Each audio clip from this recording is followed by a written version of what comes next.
this meeting to order. Very close to the prescribed time. You want to do roll call, Robert? Yes, sir. Chair Polito. Here. Vice Chair Lees, excused. Mr. Amley, absent. Ms. Walker. Here. Ms. Patel. Here. Mayor Whitmer. Yes. Vice Mayor DeGuardo. Okay, so we have a quorum, so we've got a legitimate meeting here. The next item on the agenda is public comment, and we have some important public figures in the audience. Anybody have any public comment? Not at this time. Okay. Next item on the agenda is to approve the draft minutes from the last meeting.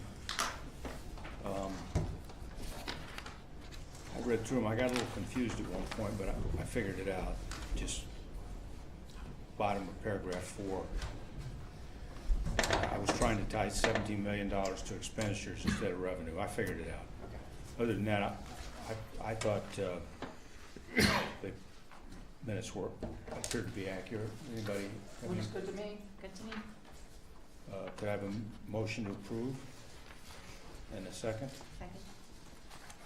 All in favor? Aye. Well, we're moving right along. Robert, you want to introduce our guest? Yes, sir. Thank you, Chair Polito. What we have before you is presentation by Insight Asset Management Investment Program. It's a review of our investments of the town, and also review the statement of our investment policy, and if appropriate, we'll make recommendations of changes to the statement of the investment policy for City Council approval. I just wanted to say that we have Dave Whitholm here, Senior Portfolio Manager for Insight Investment, helps us with our investment strategies and helps in reviews our investment policy portfolio. Again, I'll turn it over to him, but again, we'll discuss also our investment policy after our program review. Sure, thanks, Robert. It's nice to be here again. For those of you who may not have seen my presentation before, we're Insight Investment. We're part of Bank of New York Mellon.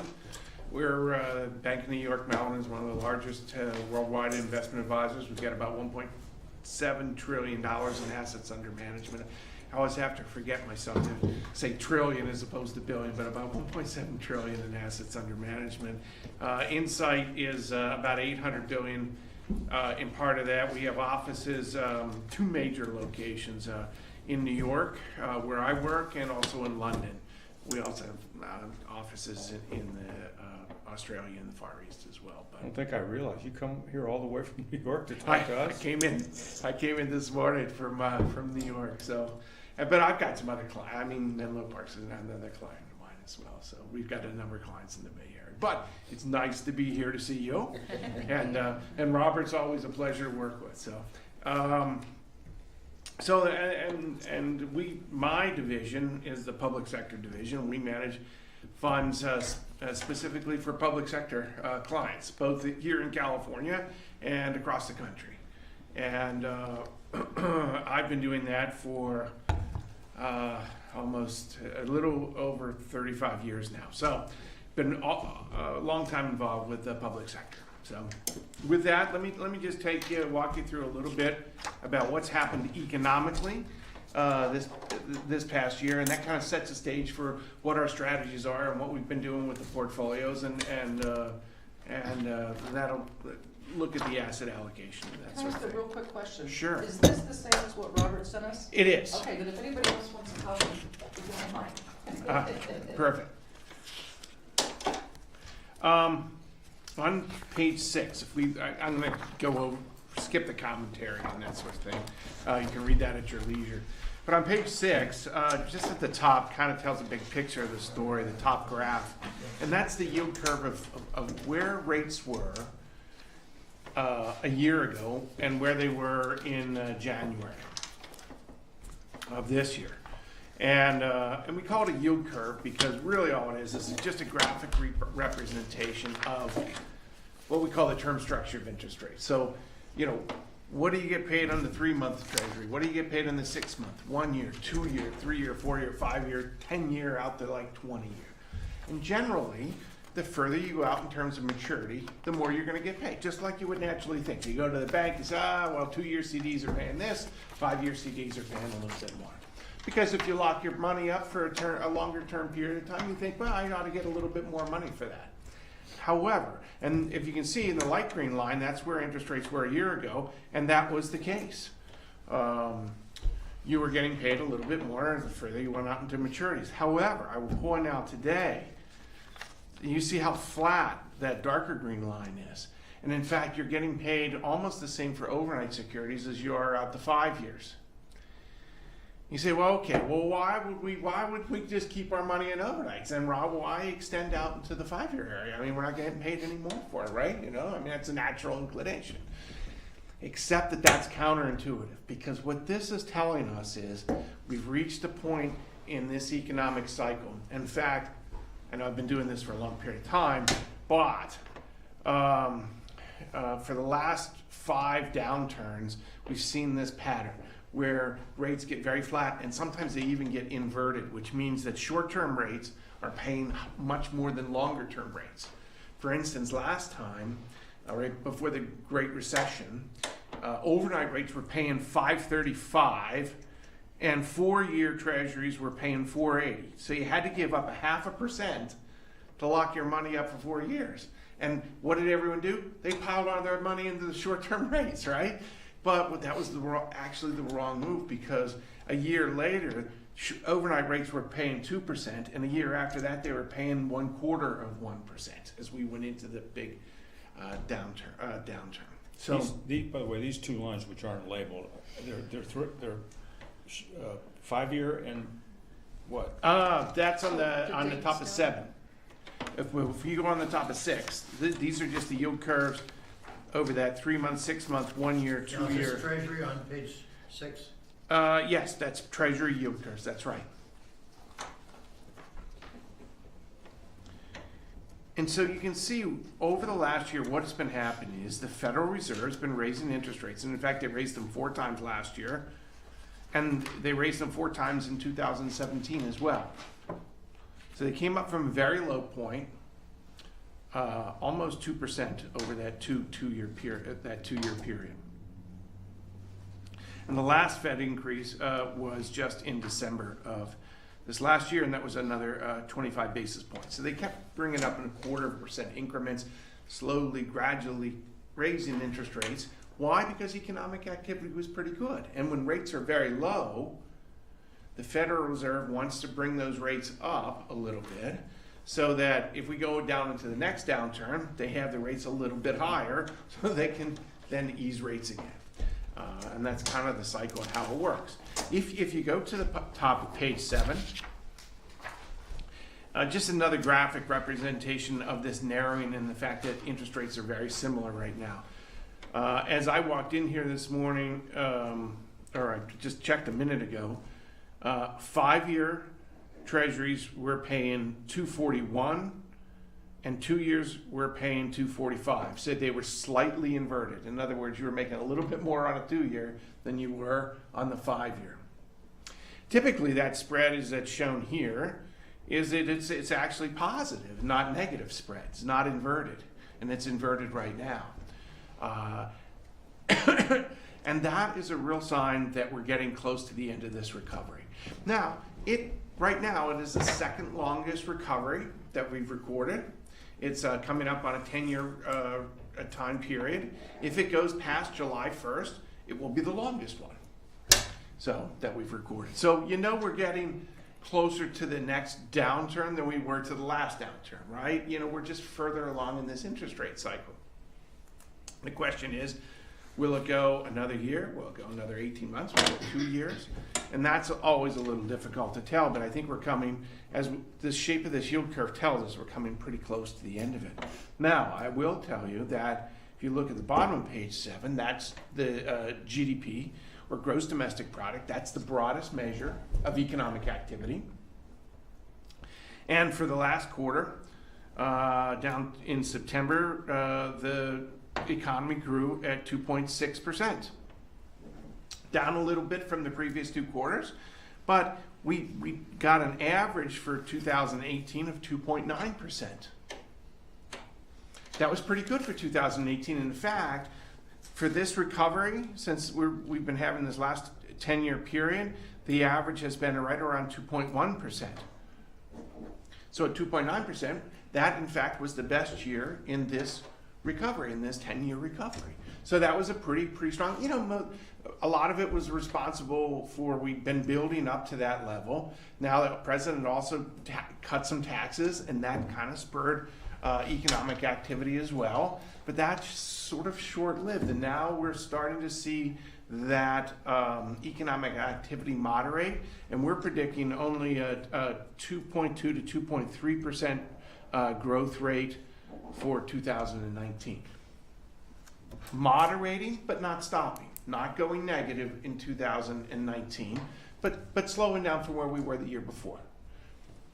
I think some of that is a result of the worldwide slowdown. We've had a worldwide slowdown in economic activity. I was just listening to the Brexit news as I walked in here, and you know, you've got a lot of troubles in Europe. And the Brexit certainly had a weighing on effect of that. You've got China slowing down. We've got the tariffs that are out here between the U.S. and China, and that's slowing down economic activity as well. So you've got the worldwide economic activity. The IMF has been monitoring that, and the International Monetary Fund, has been monitoring that, and that's been slowing down, you know, pretty dramatically as well. So that also weighs on the U.S. economic situation.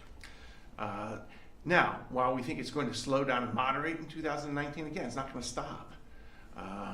So if we look at some of the things that, the other things that we look at, you say, well, okay, well, economic activity is relatively strong. That means inflation should be heating up, right? You know, we should be getting more inflation, which is usually what happens late in this recovery cycle.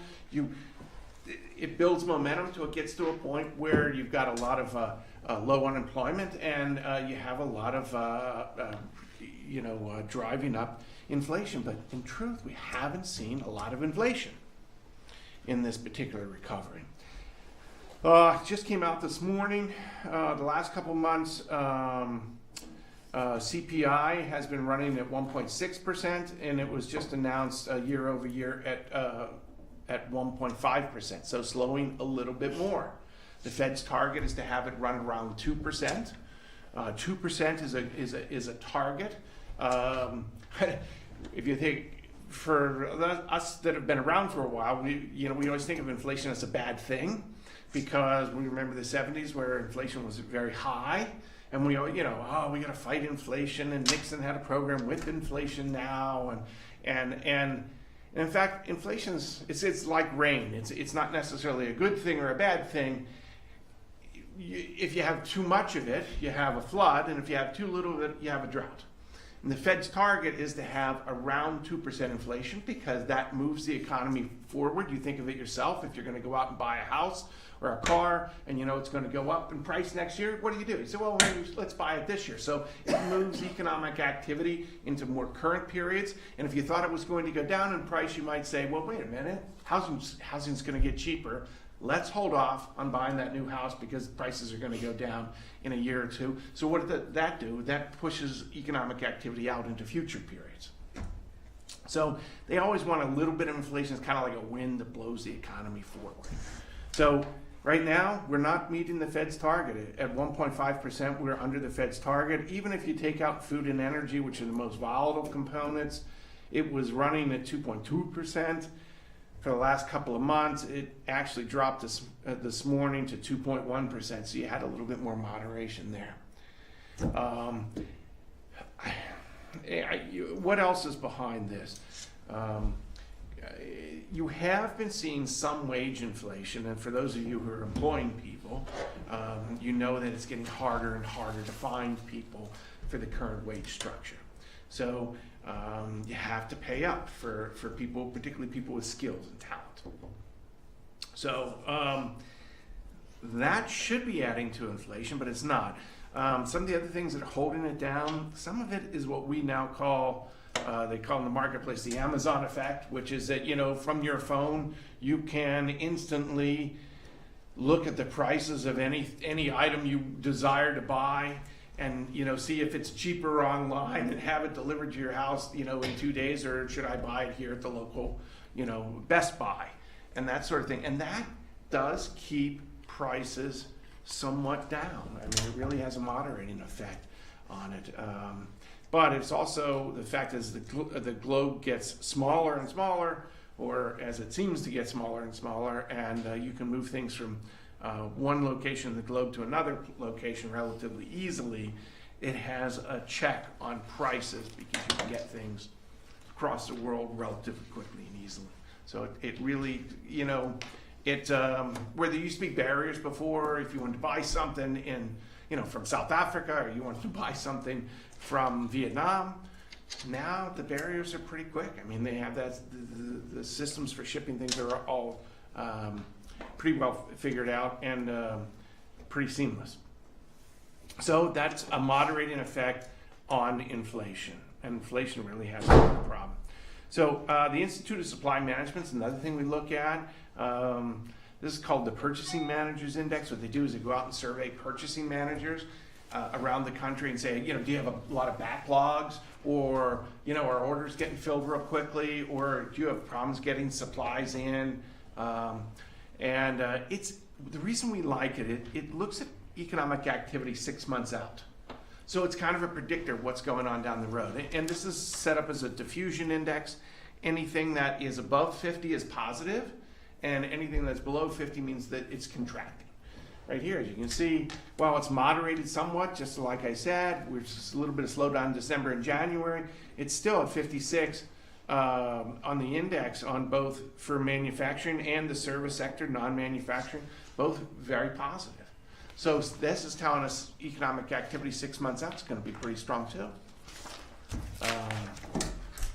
Price of oil, while we watch it, it was at the end of January, it's $54. As I was just walking in today, it's $57.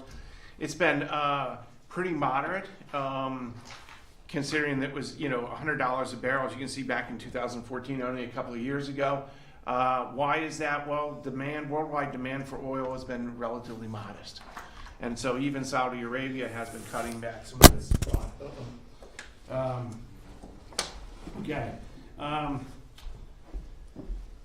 Unemployment, as I said, unemployment's been relatively low.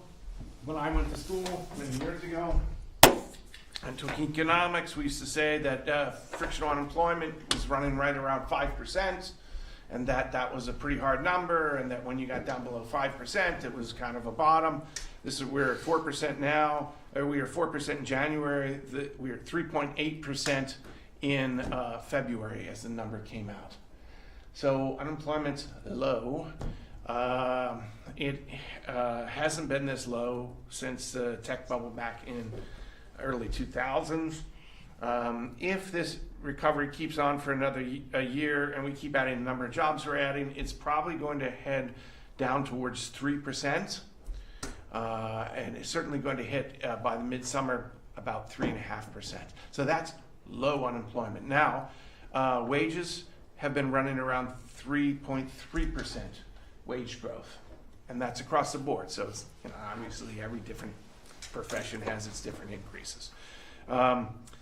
We've been getting a little choppiness right now in the wage numbers. We track non-farm payroll, which says how many new jobs are adding every month. Last month they only added 20,000, but in January we added 304,000. Sometimes there's a little bit of confusion and some seasonality into how they measure those. There's also the government shutdown in there, which may have thrown some of the numbers off. But we've been averaging, if you think about it over a number of months, we've been averaging about 150,000 new jobs a month. That's a lot. That's a lot of new jobs, particularly when unemployment's already so low. What we are seeing is what we call the participation rate is going up. And that means that people, and I've seen this quite a bit with my customers in the public side, is people who have retired are now coming back into the workforce because they're skilled, there's demand, they can get flexible working hours. They can get a lot of, they can come in on a part-time basis and make it attractive.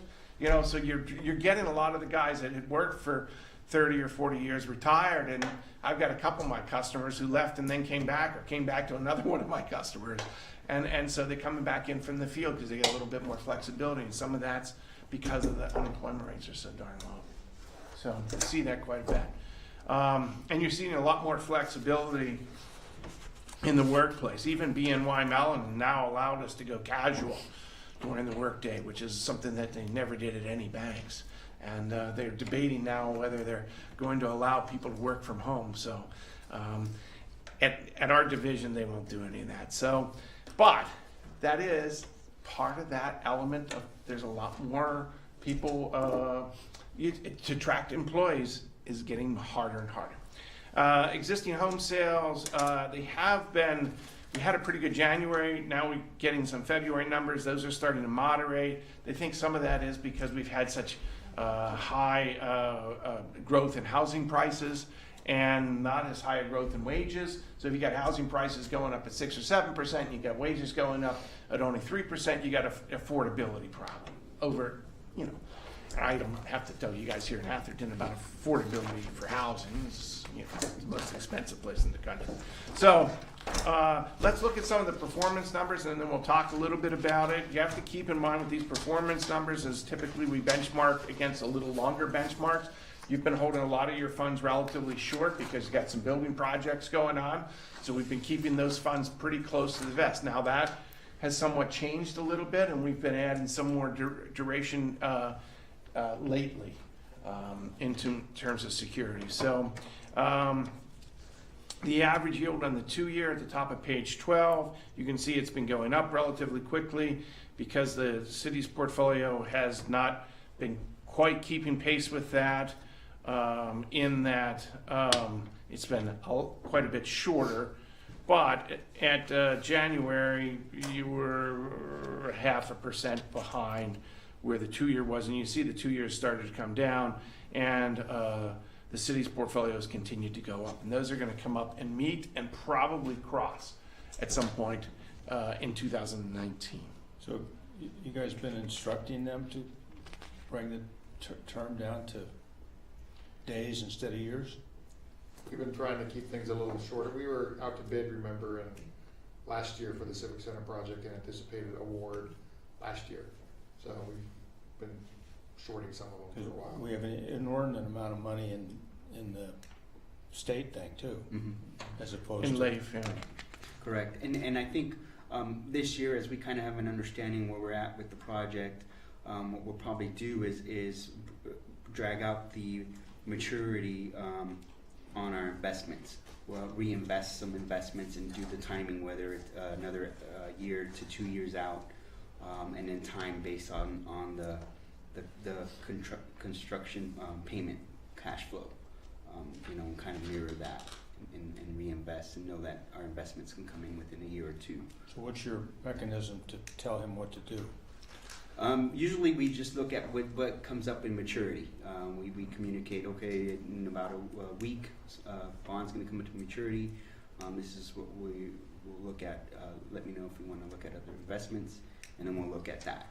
So we work on what we call a non-discretionary basis with your account, and that means we have to talk and have a conversation about every trade. So every time a maturity comes up, or anytime we want to do a buy, or anytime we would like to do a sell, we've got to talk about every single trade. So that's the way this relationship works. And so Robert and I have pretty good communication. We go back and forth. We're talking about some strategies. And in fact, just the last couple of purchases we've made, we've been making them longer because of some of your liquidity situations are now mitigated. So we're starting to move out. The good news is, because it's relatively short, that means we've got a lot of bonds coming due, and we're at the top of the interest rate cycle. So that means we got a lot of maturities coming due at the top of the interest rate cycle. We haven't locked in at low periods, and we're probably going to start to lock in a lot of these bonds longer term at the top of the interest rate cycle. So that's worked out pretty well. We've been keeping our other portfolios relatively short too, not quite as short as yours. Yours a little shorter than others, and they didn't have the City Hall considerations. But overall, our performance has been, as we're gonna see in a little bit, pretty good. Town of Atherton on page 14, this is just the size of the portfolio. It was higher way back in 14 and 15 because we used to look at LAIF balances in there as well. So we broke those out into separate things and said, okay, you keep your LAIF balance and let's just look at the regular portfolio balance. So that was when it dropped off the cliff? Yeah, that, exactly. You see this little bump down in 14 and 15. So we separated those out. And so you also have, as you pointed out, you've got some money in LAIF as well. Sorry, just to clarify, yeah, the sure. bonds coming to maturity are both, you're looking at each one's from LAIF as well as the investment. Not at LAIF. On LAIF, it's, they're required under government law on maturity as far as how they invest it, but LAIF is the most liquid for us. So if we need money now, we can require that wire to come back to us right now, but with LAIF it earns interest right now. And it's at a shorter term interest rate. And Can I you ask can, a question? sure. On your balance sheet, you got 45 million of cash and investments. What's the difference between that and what you're showing here? That includes LAIF, that includes these investments, and it includes our operating cash.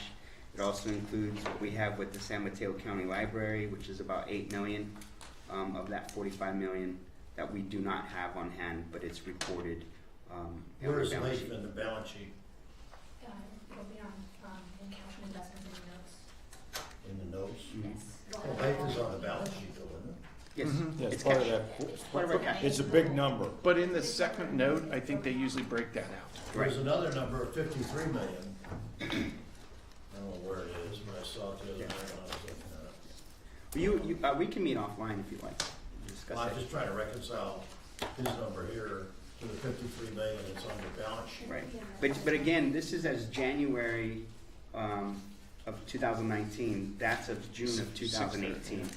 6/30/18. So there would be a difference in what's in investments and what's as of 6/30/18.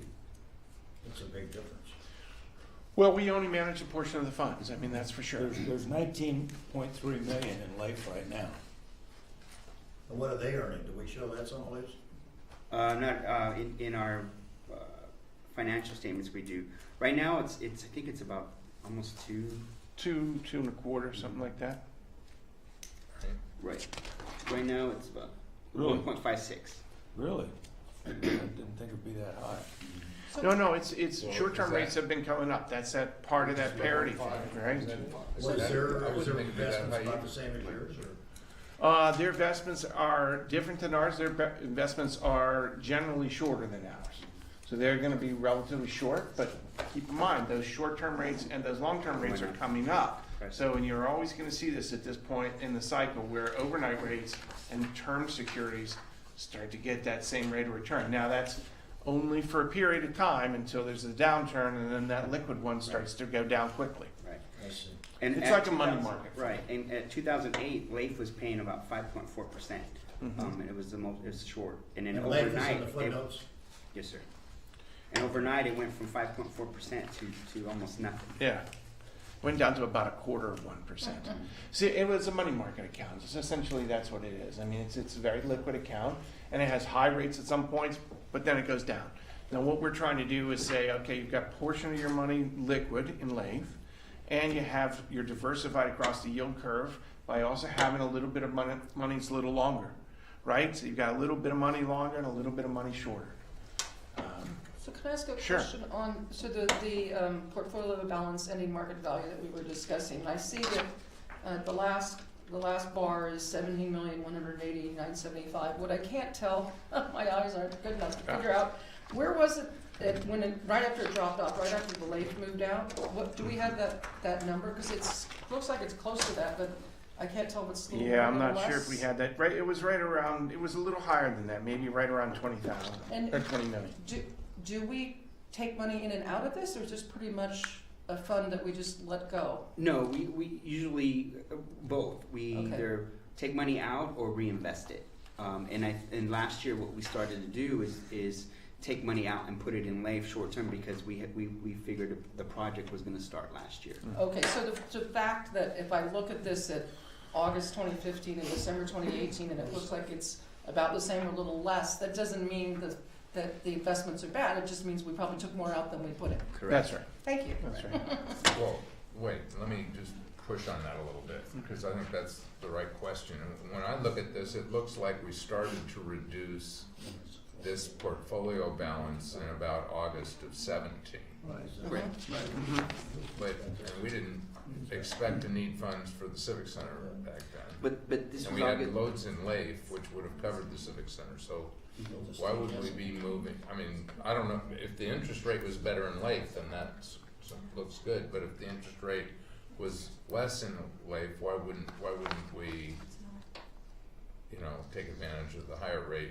I don't know why we'd move money to LAIF. Well, at that time, in August of 17, we anticipated probably starting in March of 2018 with the construction. So at that time, we had no understanding where funding wise, and so we had to make a decision is make sure we have some liquidity. If the project kicks off, we have some liquidity to pay for the project until we figure out. Right, I get that, but the LAIF is totally liquid, right? Mm-hmm. And so we would And they take moved it some and move from it us to LAIF. to LAIF, right, yeah. Correct. Or operating income. Another thing too is because of the way our cash flow is, sometimes, because we get most of our revenues in December and April, is we needed liquidity. So we would move some of it to LAIF because we were taking money from LAIF. So some investments would mature, we move it to LAIF. And so it's just a revolving cash flow. A little bit of a cycle. recognize it because that's when Lampress was mayor. And who has the OPEB money? Who has the OPEB money? Yeah, we The don't. OPEB, that's PARS. That's PARS Trust. Was sitting with U.S. Bank as our trustee. But you control it rather than the state. Right. Correct. But So- it's sitting with U.S. Bank. So, Robert, when you're looking at, and if you expand the chart, it looks like in August 17 or thereabouts, it went down, and then it built up slowly for the next 3 reporting periods, and then it dropped again, and then it dropped again, and it had 2 drops. So are any of those associated with we didn't have our money coming in from the county because of the timing of the county, and then as it starts coming in, we build it up and then it drops off? Yes, part of that's that. When getting just the cash flow from the county, moving money from LAIF. What we do in the meantime is we take money from LAIF, move it to operating, and then as investments mature, we take that investment, move it into LAIF, and so it becomes another available quick liquidity cash for us. Okay. So then what's the investment strategy in keeping, we have about 10 million maturing this year. How much are you gonna keep maturing within 12 months? At least half of that, or a little bit more than half, right now. I think we're still in some preliminary discussions on the cash flow part of the project. We'll have an understanding of what the payment schedule will be like, and once we have that, we'll be able to kind of see about how we want to keep our investments, and then knowing that we have so much in LAIF, we have about 19 million in LAIF, we'll use that first, and then keep our investments maturing and reinvest. Payment schedule wasn't part of the bid process? No, we're gonna talk about that detailed progress. There's a payment schedule and retention and such, but how they're gonna stage their work. And if they stage the library first, then we can use library funds before town funds, and there's a lot of conversation we gotta have around it. So, But your company should yield higher than LAIF most of the time, shouldn't it? In normal conditions, yeah, it would. But now when we've got this flattening yield curve, this is the time when we're all about the same. And it's an indication that rates are probably gonna head down in the future. Short rates. yeah, Probably all rates. So that's the time to really start to move out in terms of maturity and lock in this high in interest rate cycle, because that flattening of the yield curve is an indication that we've reached sort of this end of this recovery, because the market won't let longer term rates go up any higher. It'll let short term rates go up because they're always volatile. And short term rates will go up, and they might even go inverted. In other words, overnight funds might be higher. This is what happened last time. Like I said, you had LAIF and short term funds higher than term funds last time. But the smart move was to lock in at the top of that interest rate cycle rather than staying short and riding it all back down. So when we first started looking at this was, I think it was, we looked at the presentation back in 2012, and I know your chart doesn't show that. And at that time, when we were looking at doing this with y'all, y'all gave us a kind of a layered approach, and we picked the medium type of growth, and at that time, and according to your town of Atherton and the bank trust on this page, it shows the town of Atherton. Yeah. It was about 6%, and that's where we were. You know, since then, obviously, things have happened in the economy and brought that all back down. Are you referring to the PARS trust, the 6%? No, we were looking when we decided to go with, at that time, it was going with Cutwater, right? Mhm. And they came in and made a presentation, because at that time, we weren't using somebody like that. Mhm. And they came in and talked to us about 6%. And that they thought there'd be a variety of instruments to invest in. I think you were on the committee then, or, Well, do the you PARS, remember that? Yeah. the PARS trust is what kind of triggers it is that 6%. That's right now with our investment with PARS, is that moderate passive investment strategy, and that was to yield that 6%. That's Who is the reason why PARS? I bring forgot. that up. PARS is The OPEB. Okay. yes, our public agency retirement system. They're doing our OPEB. No, I don't Trust think us. it wasn't PARS at that time. It was the Cutwater people, I thought. And I think we had somebody come in from Colorado. Right. There. No, that's not you now, you're It is. different. It is. Bank of New York bought the Cutwater Group. Oh, I see. Yeah, Were Bank of you New the York. guy in Denver? I was one of the people in Denver, yes. Because I had a conversation with him, but I don't remember, what is your name again? Dave, we've talked on the phone several Okay, so times, it's yes, the same that's guy. right. Okay. But I'm up in New York now. But I don't, but you've never gotten to 5% returns with our portfolio. Oh, no, I think your portfolio, you guys started your portfolio just as the whole market was going down. But, well, look at performance here on page 17. Here's our performance versus our benchmark. And where we've been over the last, this says 18 year to date. That's not true. It's 18 year to date as of 12/31. So, but it's actually, that was a full year number. So, us versus the benchmark, us with your portfolio here in dark green, and that's the benchmark, the 1 to 3 year Merrill Lynch Treasury Index. And that's what we've been benchmarked against since we started. And you can see the last 5 years, we outperformed the benchmark. But interest rates have been lower. Even back at the height of before the last downturn, so that would be 2008. The maximum that rates were about 5.35. When? At 2008. And term rates were only about 4.80, like I said, about 4.80 on the 4 year. So that's where we were then. But rates dropped very sharply and very quickly, as Robert pointed out. You had 5.35 on LAIF in 2008. 2007, you had 2%. And then from there, it went down to 25 basis points and stayed there for a LAIF? number of years. LAIF. That's up to what now? Yeah, yeah, it's 5.6.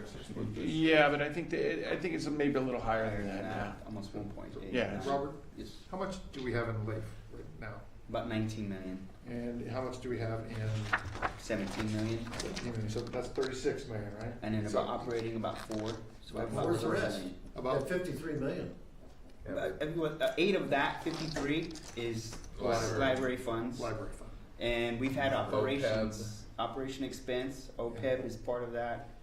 So- No, the OPEB PARS money isn't it part of that 53 million? No. But keep in mind, when you're looking at that, that's the 630 number, so your money comes in the spring, right? With the tax flow, Yeah. and then kind of goes down, so the numbers now, this is January, so this is like sort of your ebb period, and then it comes back in the spring when the taxes come in. Right, I just want to clarify something though. So we got about 36 to 40 million Mhm. in our funds.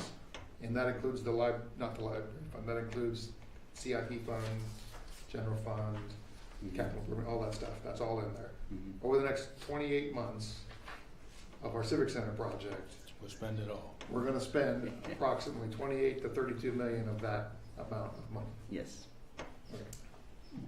So I think one area that finance could give the council great advice here is on this issue of allocation between LAIF and between longer-term investments. I mean, longer term not being really long-term, but being, we've got enough in LAIF to cover our Civic Center needs over the next year. I mean, we'll have to see exactly what the contractor comes in at, but I would be surprised if for the general fund portion plus Atherton now, that it's gonna exceed what's in LAIF. I would. Agreed, but LAIF is Over a year. liquid and we spend on average About 800 to about $1 million a $1.2 month. million just on basic operational costs. Right. Beyond the So CIP it obviously fund. has to be modeled, but I think finance could give us good advice in this allocation between the longer term secure investments and the LAIF, given how much we're expecting that we'll need to draw down. And if we can look at the portfolio a little bit, just on 19, I'll give you the asset allocation right now. Timing was a little bit off on this particular one when we caught it because we had some money in cash that hadn't gotten reinvested yet, but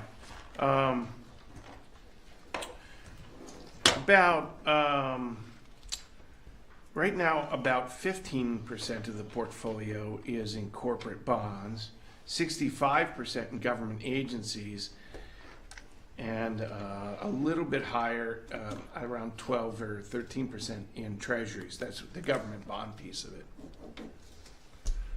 So, What's the average yield of those categories?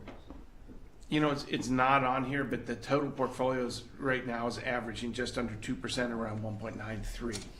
Now, investments that we're adding in, they're running around 2.5 to 2.6. So new. Your duration is. Our 6 duration's months, short, yeah, basically. exactly. It's been short. And we've been adding bonds to this portfolio that are in the longer category in the last couple of purchases. So the we've made. longer ones that you're adding, are they more corporate bonds? We Because try. those would be probably Yeah. higher yields. They are, absolutely, they are. The problem, Can't keep it. which is what's also on the agenda, we've talked about, is the corporate bond. Right now, you're restricted to AA solid, so you can't even have AA minus, you have to have all AA solid. So that's a pretty high quality. It used to be that before the downturn, the last economic downturn, there were a lot more companies that were rated AAA and AA. Now, since the downturn, what happened is because debt financing got so cheap, because interest rates were so darn low, that a lot of the people, even though their business came back, they still relied very heavily on debt financing because interest rates were so low. So the problem then is that their ratings don't come back up. And a lot of the guys are people that were traditionally AA names are now single A names. So you don't have a lot of AAA names. And a lot of those have gone down to AA names, and the AA names are now down to single A names. Well, the corporate utility bonds have gone to unsecured versus secured, and Yeah. that's dropped their ratings too. It's exactly the same thing. And It's exactly the same It seems reasons. to me we need to look at our policy, whether we want to lower our, what is our AA plus? Double A across the board, so you can do AA plus. So the ratings go plus category, regular category minus category. So if you have AA rated bonds, you have a AA plus, AA, and AA minus. Right now, you're in the middle category at AA. State statute allows you to go down to single A minus. But did you have Single A? Single A minus, yes, by state statute. Do you have that? Okay. It might be helpful, off the top of your head, can you name some typical corporate names that? Let me pass this out. I brought a little handout with me. Not a lot of them, but these are all names, even if we go down to the single A category, these are all names you're gonna recognize. These aren't names you're not gonna recognize. So the guys that are in the AA category, you have guys, people like Apple, Berkshire Hathaway, which used to be a AAA, is now a AA. And you've got Walmart up into that higher category. Now, when you go down to the single A rated category, and I'm not even talking down to triple Bs, which you can't do, but even in the single A category, you come in with things like John Deere, Disney, Bank of America, American Express. So, I mean, names that you're going to recognize, and then you split categories which might be AA rated by one and single A rated by another, things like Pepsi or Coke. So they're all big financial names and big steady company. Pfizer's another one that's in there. What about Toyota. preferreds? Is that allowed? You cannot do preferreds. Even single A? Nope, you cannot. It's not permitted. Can't do any equities at all. My church is getting 5% on those. On the preferred bonds? No, the single A. Single A's. Yeah, you just can't do any preferreds. It's not permitted by statute, by state statute. statute? By state statute. So not permitted. So you're really limited you're really limited to only fixed income and no equities or equity convertibles or any of that sort of stuff. And you're limited, by the way, in your corporate allocation to 30%. It can be no more than 30% of the portfolio. 30% what? Yeah, 30% of the Bonds. portfolio in corporates. That's your maximum. But in our investment policy. In your policy and by state statute. Oh, that's So what both, your policy and statutes are both the same. They both say 30%. Now, 30% what? into corporate bonds. In your total portfolio? In the total portfolio, you can have up to 30%. And the others is what? The statute's 30% and your policy No, is but also 30%. 70%. Oh, that's be treasuries and agencies. So that would be either treasury securities or, Fannie Mae or Freddie Mac or Farm Credit, which would be the other agency securities. Okay. Which are also, again, government backed.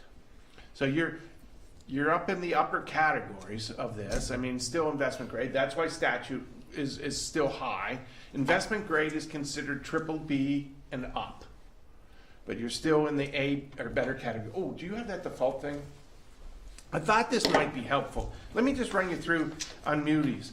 In the higher grade AA category, you have about 17 issuers. That doesn't mean they're issuing bonds all the time. That means they're rated that way. Sometimes they're in the market, sometimes they're not. If you go down to the single A level, you get a lot more diversification because you have 119. So you add about 100 more issuers. The problem is we might have people that are issuing bonds, but we don't like the maturities. Sometimes they're issuing bonds and they're too long term. They're out in 2023 or 24. Well, that's too long for us.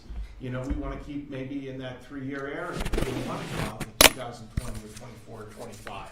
Some of these guys are issuing longer bonds. They're issuing 10-year bonds. It's probably a little too long for an operating portfolio. If it was an OPEB portfolio, which you have longer-term cash flow horizons, then that's probably more appropriate. But in the operating portfolio, by state statute, you have to be 5 years or less. And in operations, it's probably more practical, more 3 years and less. And in your situation, when you're building a pretty big civic center, you got to stay relatively short. You can't go too far. What about those agencies? What are the yields on those? Right now, they're right around 2.5. That low one? Yeah, 2.5, 260. But for the short term. For the longer term, they're substantially higher. They're like 4.25 because we're looking at the Well, the crash bonds board. are 4. Yeah. Yeah, the The SBWMA 30-year is gonna bonds? issue bonds, and it's about 4.25. I mean, I can pull it off of 13 Bloomberg years. right now, but they're not quite that high. 30-year bonds right around 3%. We're talking about, It's well, all we've been about working with a bond Treasuries. issuer at our San Carlos facility. Okay. And it'd be, I think, a 13-year bond. Okay. We're doing a refinance, and the rate that they've been quoting us is roughly 4.25. Okay, so this is a muni issue? Yeah, we're a public agency. Yeah, okay, so you're a public agency, so Yeah. you're issuing muni bonds. Yeah. So, that's got a credit consideration to it, although we don't think of the public entities as really having a credit consideration. It'd be like a longer-term corporate. Yeah. That's essentially what it would be.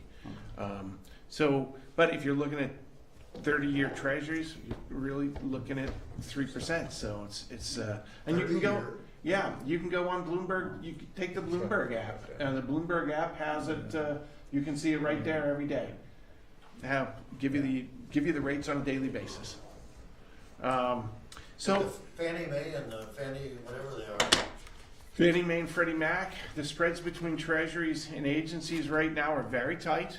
They're only about 6 or 7 basis points between moving from treasuries to agencies. You get a bigger pickup in moving into corporates. You can also do an allocation into municipal securities, but you really would have to go taxable municipal securities rather than non-taxable, because obviously you're not taxed, right? So there's no benefit there for you. Our recommendation, and most of our clients go to the state statute limit for their corporate allocations up to 30%, which you already have, but they go down to that A- level. You're still picking up names that you would recognize. If you look up, this is the other thing I wanted to talk to you about. This is the Moody's default study. And that's at the end of, after your portfolio? It's the last page of the portfolio, before the next agenda item. Here? Yes. Yeah, they look at it over a 25-year period and then average out what the default rate would be based on different bond rating categories. Rating categories along the left-hand edge. Sorry. Yeah. So the rating categories along the left-hand edge, you got AAA, AA, single A, and BAA. So look at the default rates between A, which almost has no, or AA, which has almost no defaults. It's 0.01%, so 1/100th of 1%. Or go down into single A's, 4/100ths of 1% possibility of a default in any one given year. And is that just A solid? Yeah. It's not A minus? Well, it's anyone in the A category is what they're So you're looking getting at. a So it weighted can be average. A and can be A minuses and A pluses in there as well. Wonder what PG&E was rated at. You know what, PG? That is a good question, because we had a sell order out on PG&E back in the spring, because we own some PG&E bonds, and we sold them back in the spring, and they're actually were relatively high rated at one point. We've always been a little bit wary of PG&E since the last problems, but that's why you have a credit team. We've got a 40-member credit team. They do nothing but credit analysis. I'm not part of the credit team. I'm on the portfolio management side, even though I have what they call CFA, which is Chartered Financial Analyst. All of our credit guys are CFAs, but I'm on the portfolio side. So we try to bifurcate that, make the portfolio management decision on one side, and let the credit guys make the credit decision. And so they, tell us whether it's going to be money good, and I look at it whether it's a relative good value. Like, are we getting paid enough over treasuries? Well, sometimes Walmart, for instance, sometimes you'll see Walmart out there, but it's trading so tight to agencies, you might only be getting 2 or 3 basis points more. Well, if you're not going to get paid for going into the corporates, why go into the corporates? Take the agency and let it go. But if you're going to get paid for it, you might as well make sure you're going to get some extra money for it. And so that's a relative value decision, right? That's not the credit decision. The credit guys say whether Walmart's going to be there the next 10 years or not. My decision is, yeah, it's going to be there, but is it a good value for our clients to buy? So it's a little different decision. We try to separate those two. So we have an internal buy list of things that I, as a portfolio manager, am allowed to buy. even though, and that's within the greater context of my client's portfolio and the state statutes and their policy, but we also have an approved list, things we like and things we don't like. Now, for instance, we just had an Exxon bond come due. We put that back into, I believe, into an agency security. That, I believe, was done more, we talked a little bit about this, but that was done more on what we would call an ESG consideration, which is that was more of a fossil fuel. And you guys are in an area where you've got some sensitivity to ESG as environmental, social responsibility, and governance issues. So it's certain credits have ESG or ESG sensitive, and Exxon would be, being a fossil fuel company, is an ESG sensitive company. So by having more issuers, then you have chance to say, okay, look, this one's kind of has a low ESG score, and we could go into another credit that maybe has a higher ESG score and more environmentally friendly. And So Robert, are you asking us to change, or to look at the policy to change from AA to A for any maturity or up to a certain maturity? Just up to any investment on the medium-term note currently. Okay. Right now, those that we've purchased, that we have right now, they were at the AA or higher. So we're just requesting that to kind of increase that flexibility to A. We've had Apple. We've purchased Apple before. We've had Walmart. Those were part of our medium-term notes. But a couple years ago, they were higher rated. Now a little more spread. we don't have the ability to go and purchase those. So we're just looking to So see. what is the longest maturity on those? 5 years. Five. 3 to 5 is 5 is the longest, but we try to go about 3 years. Right now, we're going about 3 years. So if I could just ask a quick question. Sure. The decrease in the corporate bond ratings is primarily, according to what you said that I understood, was because the money was cheap, so they were more highly leveraged than they are That's today. exactly the point. All right, and Yes. so, but they're still the same companies that were a while ago. Because one of my questions was, in your write-up, you said, hey, right at the beginning, I think we should drop down the level. And then you get to the part where you describe the economic environment, and it's like, Yeah. why? Going into a down. Okay, Right. so There's a maybe potential the downturn, write-up was a little bit, Yeah. maybe it needed to change its order, okay? Well, I mean, that's a good question. So, look, we're talking about going down. Right now, you're constrained in that very, very high end of the market for credit risk. When we're talking about going down to a little bit more credit risk, but even these companies in a downturn, that's why I brought this default thing. Look, even in a downturn, even when they're distressed, you're talking about default rates are in the hundreds of 1%. Now it's a good question. If we were down in lower rated credits, and we're particularly concerned about triple B securities and below, those are the companies which really have a lot of leverage and will suffer in this next downturn. Your top rated companies still in the A rated and the AA rated categories are not going to have the problems. So PG&E. Now, They're no PG&E longer is what we A-rated. call idiosyncratic risk, which is the risk not so much of the market risk that the market is going to go down or GDP is going to fall, but they have something going wrong with their operation and it's individual to them. Somewhat like one might say Boeing today, So you got Boeing stock takes a big hit today. Why? Because it has something to do with their particular aircraft. If you look at the market, and that dragged the Dow down, but if you look at the S&P 500, it was up. So it was idiosyncratic, or that risk was isolated to Boeing. So why? Because they. So does anybody have any strong opinions against moving to A-rated securities as an investment option? Yeah, my public comment there. I have a question. If we do invest in a corporate bond like Boeing, and it's at single A, Mm-hmm. and it goes down to triple B, what is the action plan? That's a great question. So, and the answer is, it depends. So, right? You know, I mean, if it's going to mature in the next 6 months, and we go to our analyst and we say, hey, is Boeing still going to be around in 6 months? And we got a bond that's coming up that's maturing, we won't buy it again, but let's ride it to the next 6 months. And the guys say, either yes, it's going to be fine, or as they did with PG&E, when we looked at it in the spring, we said, no, well, let's sell them all. Let's sell them all. A classic example was before Lehman Brothers had a problem. Our people came out in that spring before, that was happened in September. Our people came out in February and said, you know, these brokerage firms are too highly levered. We're getting out of all brokerage firms. Went out and got out of all the brokerage firms.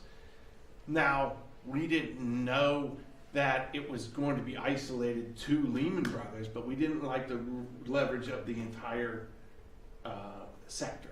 Yeah, So the county lost 15 million on Lehman Brothers because they didn't have any advisors. they didn't have any credit advisors. They didn't even have a credit team on staff.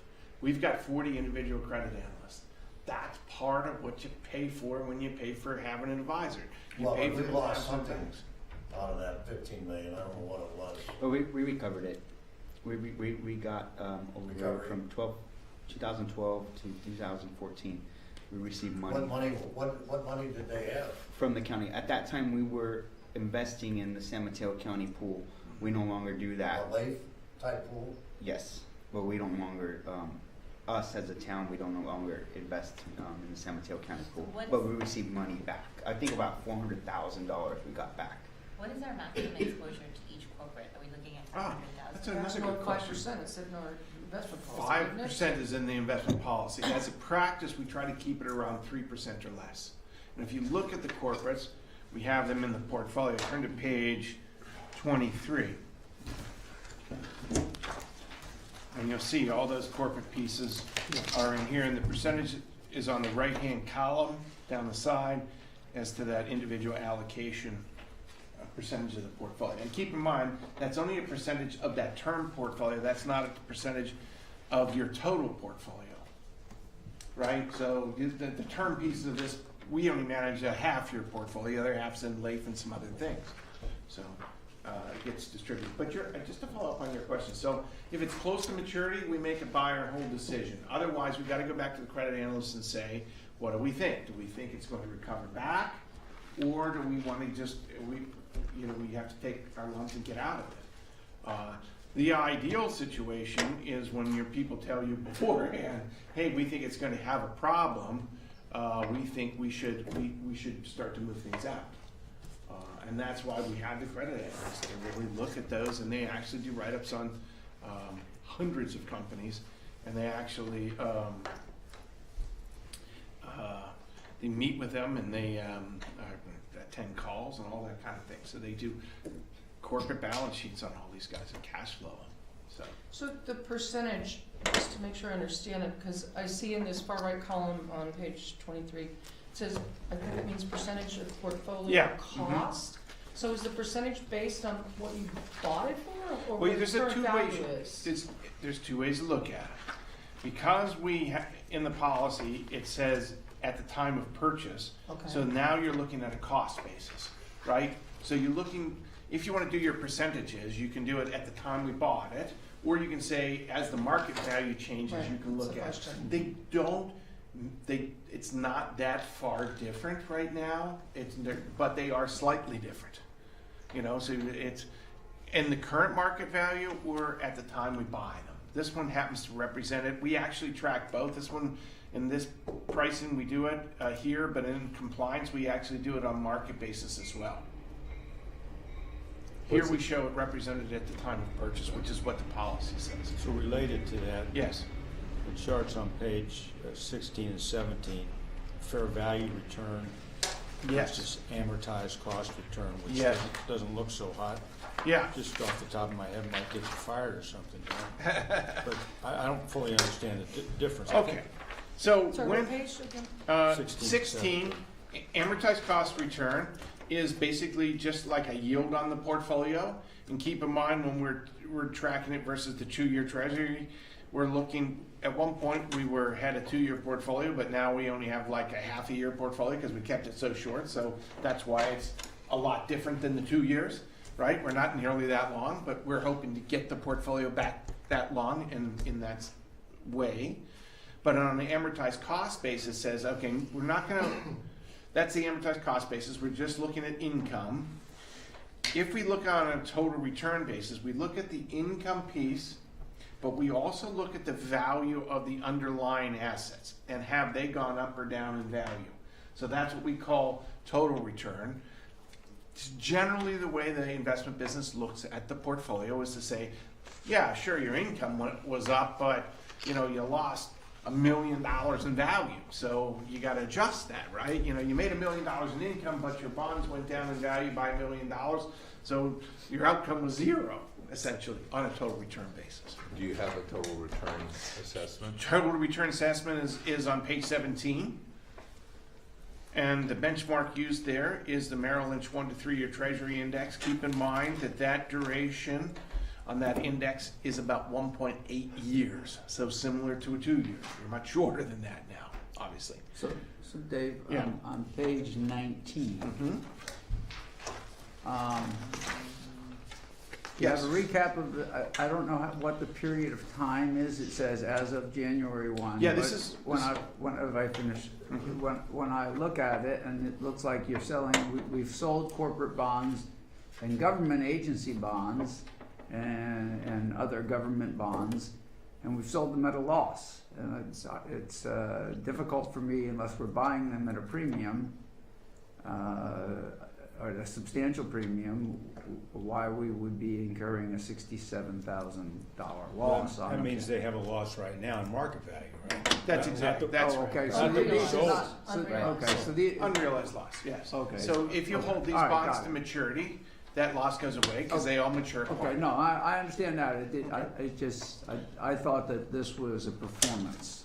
No, Sorry. that one's just like a It just balance says sheet where we sit. It's snapshot of an time, That's right? just where we sat. Snapshot. Okay, no It's like a problem. balance sheet. Okay, so that chart maybe needs to have some What, extra and work. the difference between historical and amortized cost? Okay, when you buy it, if you buy bonds, you don't buy them necessarily always at par. So you buy sometimes at a premium and sometimes at a discount. Right.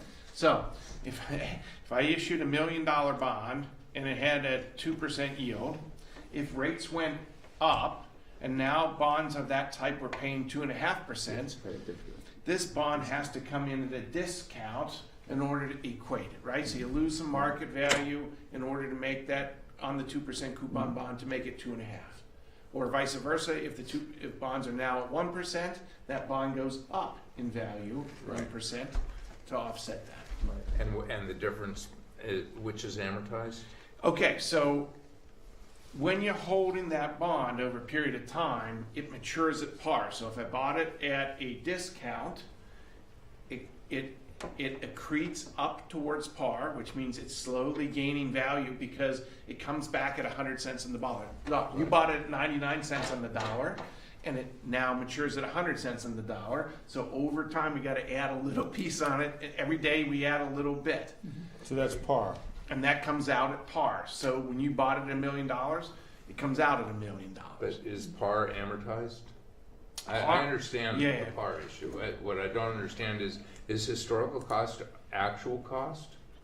Yes, that's right. That's right. Okay, That's what you I bought it figured. for. So what I don't understand is exactly what is amortized cost. That is where we are at that point in time. So on any one particular period. So on January 31st, this is what the amortizing from where we bought it to where it matures at. And then you also have the market value, which is if you sold it today, where you could sell it at.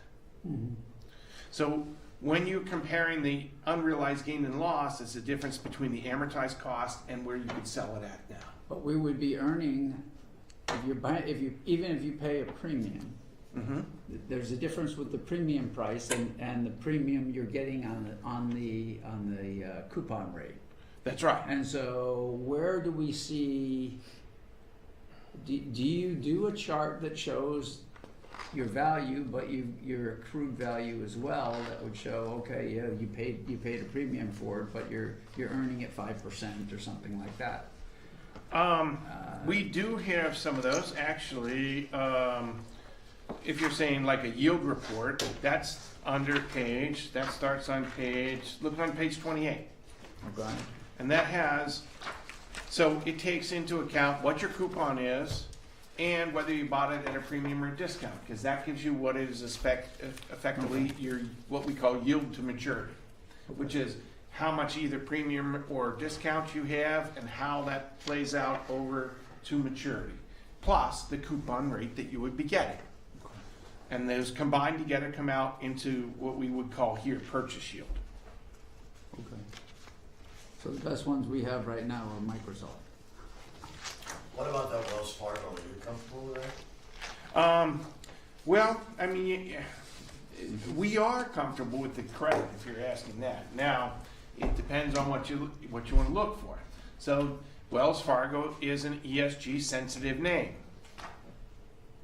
You say, well, how are they ESG sensitive? Well, it's not the environmental part, but as you know from listening to the news, Wells Fargo has been in the news for some. They're my personal bank, so I'll discount that. But they've been in the news for some bad behavior, so they get knocked down on the social responsibility piece of the ESG score because they're not being socially responsible. Now, has that hurt their credit rating? Actually, it hasn't. But now what you get in the marketplace, because people are shying away from Wells Fargo, you actually get more return because people don't want to buy the bonds because their neighbors are going, oh, there's Wells Fargo guys are bad. Well, what happens then is their yield goes up in the marketplace relative to their credit score. So they're still financially sound credit-wise, but because they're beat up in the marketplace, you actually get a little more performance for it, which is, for people who aren't as ESG sensitive, I like that because you're getting paid a little bit more because other people are ESG sensitive. If you're ESG sensitive, we can avoid those kind of names. However, I will tell you, you're getting paid 25 basis points more on the Wells Fargo bonds because people are ESG sensitive. Did we identify an ESG profile? No, the only reason I bring it up is because we didn't want to reinvest in Exxon. Right. Well, I think we should have a profile because, maybe there are things that you would identify as ESG that maybe we don't, or we don't have a problem with it, especially with the yield rates. I will tell you, we track ESG from 3 different tracking services that give ESG scores to every corporate bond in every portfolio we manage. Primarily because we do a tremendous amount of business in Europe, and no corporate bond gets purchased in Europe that has a lower ESG score. It's not as big a deal here in the U.S. Lower than what? Typically they rank them from 1 to 5, 1 being the best, 5 being the lowest. In Europe, you won't get, everyone wants 1s and 2s. 3s are marginal, 4s and 5s, very bad. What do we have on our 5 bonds? I can't tell you right off the top of my head. I can tell you that Apple and Microsoft are 1s. Colgate Palmolive is either a 1 or a 2. They do some testing on animals, which hurts some of their social responsibility score because they, obviously they have cosmetics and things like that in their lines. Exxon, I can't remember off the top of my head. They're either 3 or 4, and Wells Fargo is a 4. So if we were in Europe, we'd sell the 3s and 4s? You would. Yes, because they no bond in the public sector portfolio gets, no low score ESG bond gets purchased a year, ever. And because we do so much business in the UK and over in Europe, we actually track all of those bonds. We can also tell you what your carbon footprint is for all the bonds within your portfolio, I think that.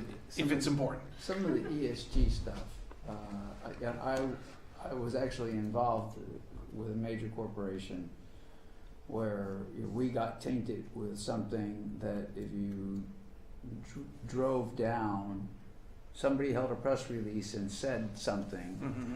got it published, cut it out of the paper, sent it to this tracking organization, and the next year when they come out with their rating of bad companies, you're listed You're on because it. it has an undocumented or unspecified source said this, which is all, and it ended up being all unfair and all inappropriate. So, Yes. I think that ESG stuff can be manipulated, and I think that there should be not a blanket, hey, sell all these things, especially if the yields are good and it's not something we are very unhappy about. If you talk to our credit guys, they would tell you exactly that, which is that quite often companies get painted with bad ESG scores, and some of it may even be true at the time. But now that they know about, some like Wells Fargo, they were just in front of Congress today saying how they've reformed and all the things that they've done and things that they've, policies they've put in place to, mitigate some of these behaviors, and they want to get off the bad list. Does that then mean that their spreads would tighten in the future? If they do get off the bad list, they probably will. So, if you're looking at it from a financial standpoint, don't you want to then maybe encourage guys that have a low score, or as long as you're having a dialogue and it's positive? And our guys like, if people have a low score and as long as they have a plan to meet those objectives, then they feel more comfortable with it. It's the surprises, the PG&Es, where you get surprised by stuff like that. Well, the yield on those PG&E bonds right now, Oh, it's probably pretty high. big. It's big. Yeah. But, the guys might go into bankruptcy, so, I don't think I'd invest in them right now. What is their ratings? Did they get downgraded? Yeah, Oh, they're yeah. in D, they're default or Triple something D. right now. They ain't technically defaulted on it. Okay. So now the question is, Mr. About Chairman, the only bankruptcy. question I have is on the OPEB, whether there should be because of the long-range investment, whether we should have a longer yield on that.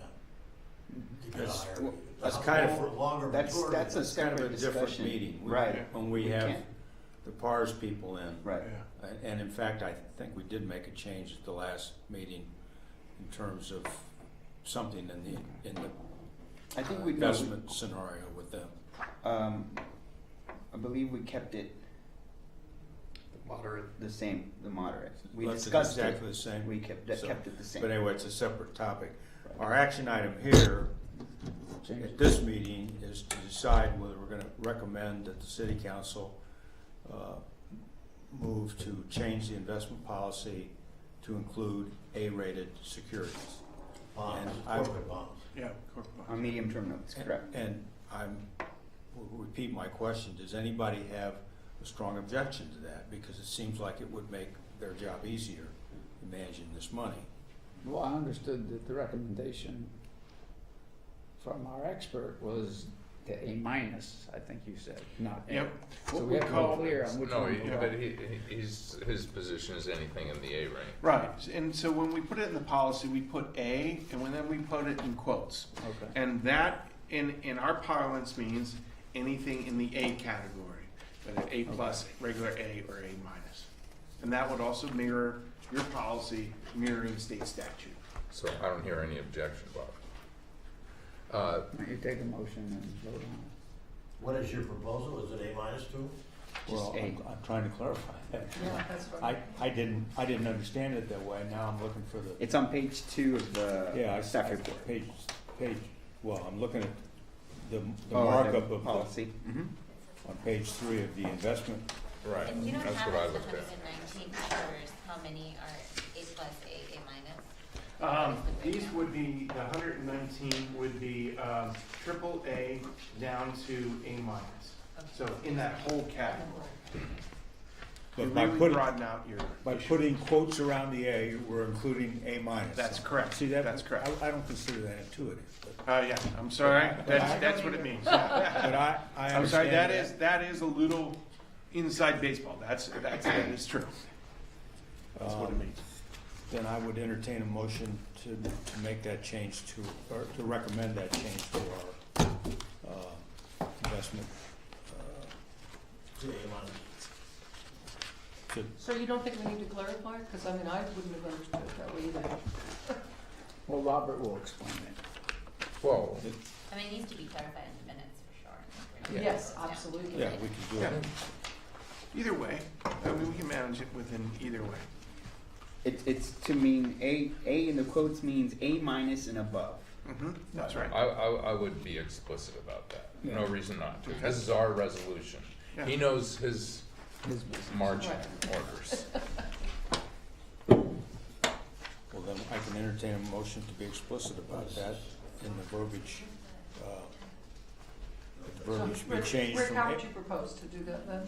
Just I say, think rated and- at least A minus? Doesn't that do it? That's fine. Yeah, That works. that works, absolutely. Without quotes, just A minus? I mean, Yeah. I'm generally for it, I just wanted to be clear that going into a potential downturn, we're kind of decreasing our credit standards. I just wanna, I mean, it's not by much, but it is, we just have to consider that. And correct, and when we do these investments, we will consider that. Sure. And I think right now, if we were to, on some of our matured investments, we invest them now in the next 3 to 4 months when they mature, we're investing them at a higher interest rate. And we will look at companies like not Exxon, Walmart, Berkshire Hathaway. We had Berkshire a couple years ago. Yeah, but they're not eligible for you anymore, yeah, because they dropped And out. there's always gonna be some discretion. Right. Sure. Okay, so, We would keep that in mind, the downturn, the duration of our portfolio. if I could just get a motion.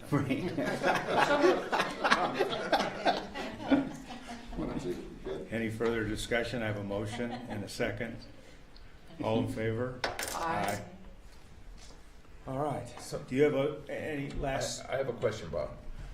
it's So, too late, we passed it. no, it's not on, I let your motion go because it's not on that, but it is in the subject area, which is, if I understand our policy and the state law, we can invest up to 30% in corporate bonds with no more than 5% in any issuer, is that Yes. correct?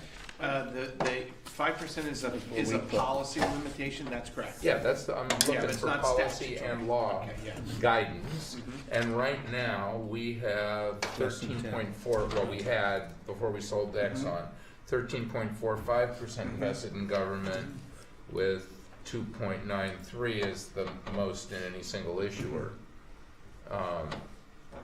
And, I mean, I think subject to the committee's guidance around this issue of balance between longer and shorter term and yield and all of that, given LAIF, it seems to me like we're really looking at the balance between what are in government agencies, government bonds, and corporate bonds.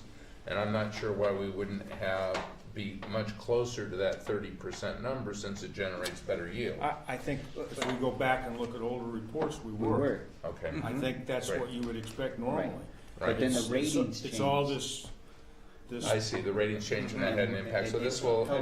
enable you to move back to the historic level. well, no, I don't even think but it's also, But it's also maturity of investments bit- and understanding that our cash flow or what our needs are, that's one. but yes, I would expect, and it's all gonna be driven by returns, but if I'm looking at corporate returns that are half a point higher than I can get elsewhere, and we're only at 9% mix in corporates, normally I would say that's crazy.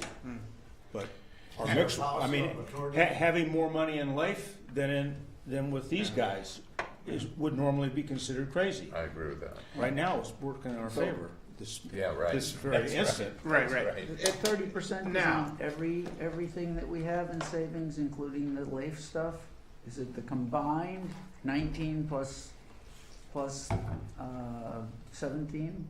19 million plus 17 million? It's 30% of that, or is What it? is the Or is state it law? 30% of what he's got here, of what he 30% has? of the Total. town's portfolio.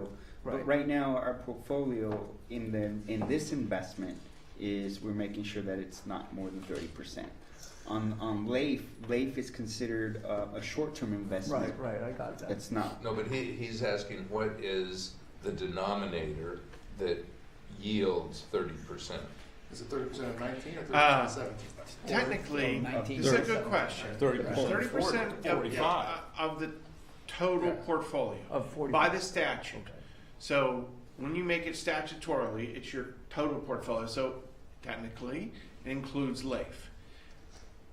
It's difficult for us if LAIF is going to be a volatile piece of it. You know, we can't go, oh yeah, we can have double the amount of corporates because you got all this money in LAIF too. But then if you end up drawing down to build the Civic Center, then we got all these corporates out and we're essentially in override. violation, right? Yeah. So, if But Life never has corporates?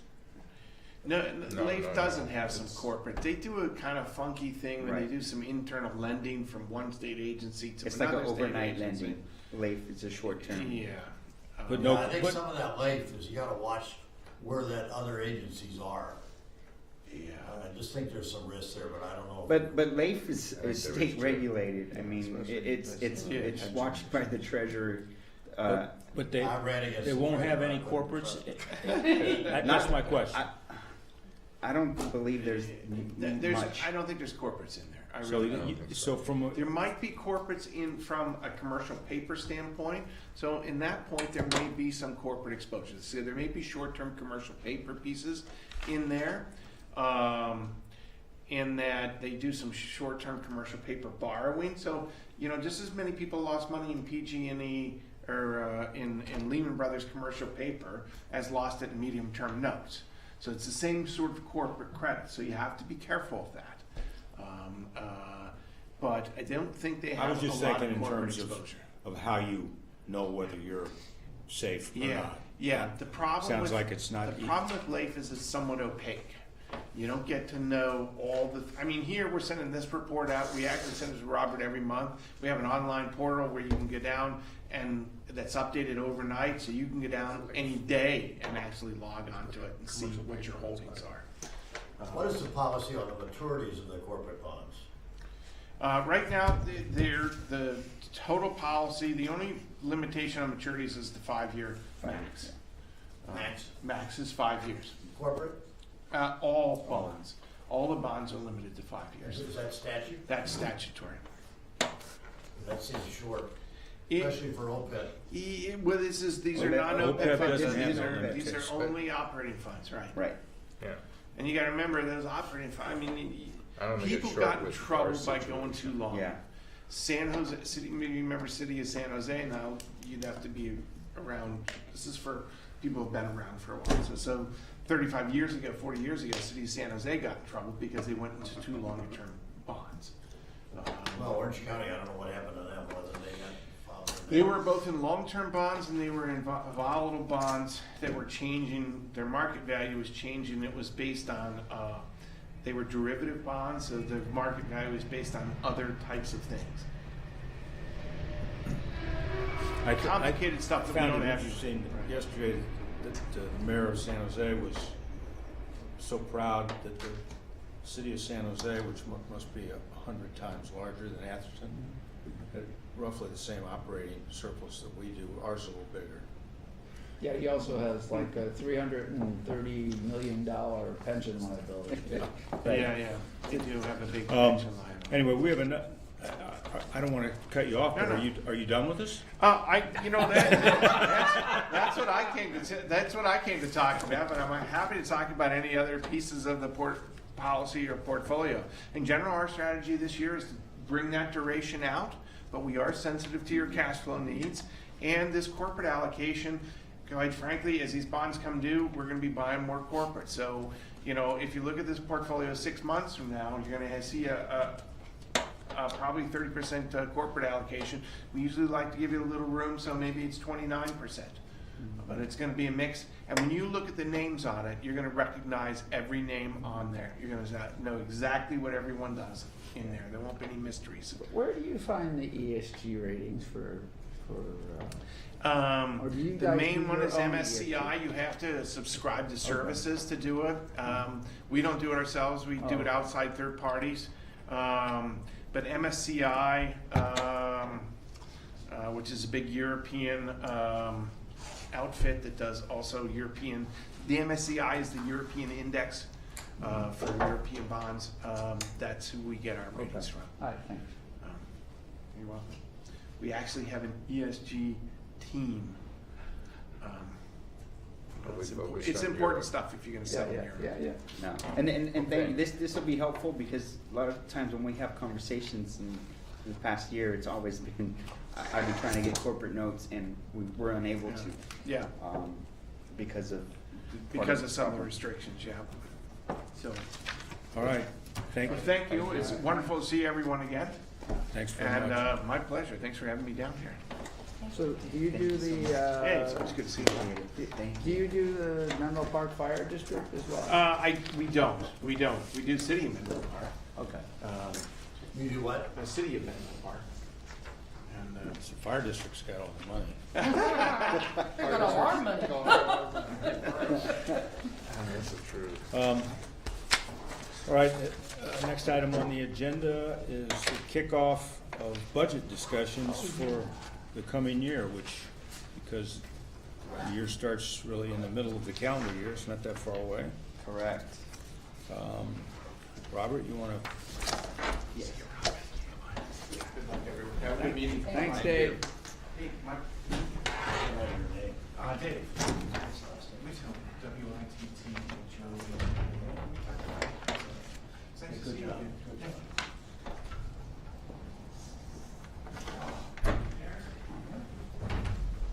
Okay, in the interest of time, I'll go through real quick. At the council last Wednesday, March 6th, had its beginning kickoff of a budget for fiscal year 1920. This kickoff was basically an overview of our budget forecasts, year-end projection fiscal condition, our major revenue sources and 5-year forecast. Same thing with expenditures, some categories and 5-year forecast. We discussed the budget process and the calendar. And before you go on, Yes, Robert's presentation at the council level was mainly highlight. high level and for the public's benefit, not necessarily the council. The council and the finance committee know all the details. But it's just to kick off for the public to get engaged and start our budget workshops and calendar. Correct. And just real quick, at our mid-year budget, we projected 18.1 million in revenues to 14,097,000 in expenditures. Expenditures increased by $9,000 on relation. That was about 5,000, about 6,000 in public works for a new custodial services contracts for the remainder of this fiscal year, and 2,500 administration department due to some employee recognition programs. So we have 235,000 in transfers out. That's the workers' comp component that was adopted in our budget.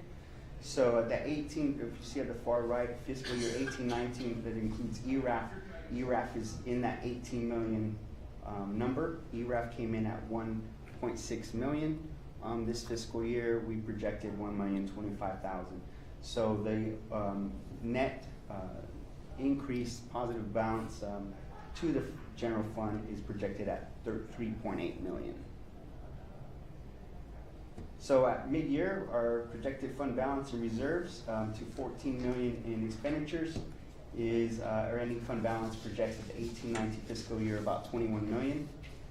Calculating all our total reserve requirements of 15% for emergency, 20% for operating expenditures, contingency reserve, and the capital replacement reserve of total of 5.4 million. gives us a general fund unallocated reserve balance of Wait, don't 15.5 go, million. don't go on. Okay, 15% of what? Because 2.1 15%. million is not 15% of 21 million. 15%, good question. 15% of the adjusted expenditure budget. And that's true of the 20% also? Yes, ma'am. Thank you. So it's 15 on the 14 million and 20 on the 14 million. So our unallocated general fund reserve balance is projected to be 15.5 million. So general fund major revenue sources, property taxes are 70% of our general fund revenues. Building fees are 12%, and ERAF, as we have below the line of our general fund revenue, it equates to 6%. So just a forecast regarding our revenues. So property taxes is 11.8 million, building fees 1.9, excess ERAF at fiscal year 19-20 is 1,035,000. Total revenues of 14.8 million. Again, this is just forecasting and just to see if for our assumptions for the next 5-year forecast. Doesn't mean that it will be actual. It's just using helping us to project and to see if our assumptions are in line. So property. Yes. Robert, why is ERAF 1 million versus 1.6? Well, in previous fiscal years, we've received about between 1 million and 1.2 million in ERAF.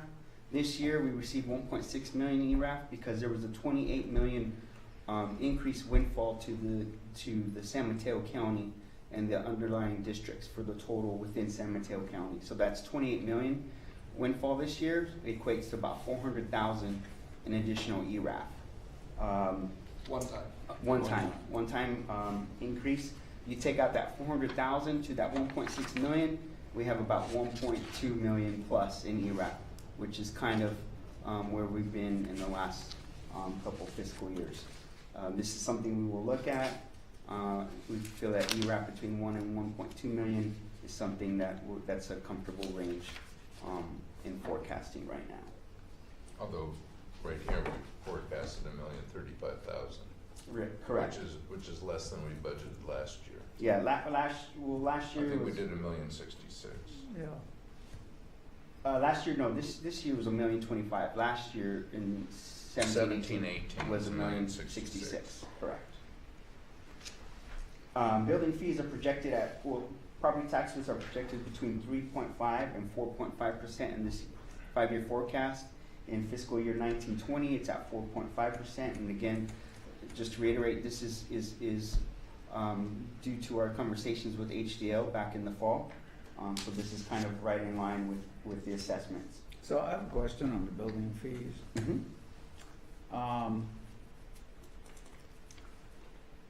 When somebody exceeds their permit time frame and they have to pay a fine, Mm-hmm.